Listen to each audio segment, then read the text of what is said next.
So first things first, this saw needs sorting out.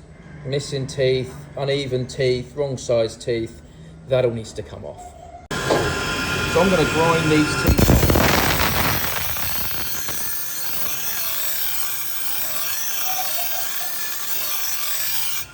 along here until there's nothing left.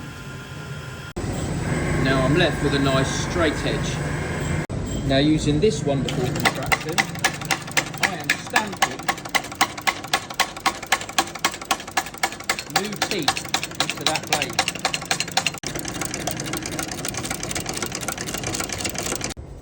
And now by hand, because it's small, I'm going to use a file and I'm going to hand file each of these teeth. And now you can see a lovely straight blade. Doesn't look straight because of the shape of the wall behind. There you go.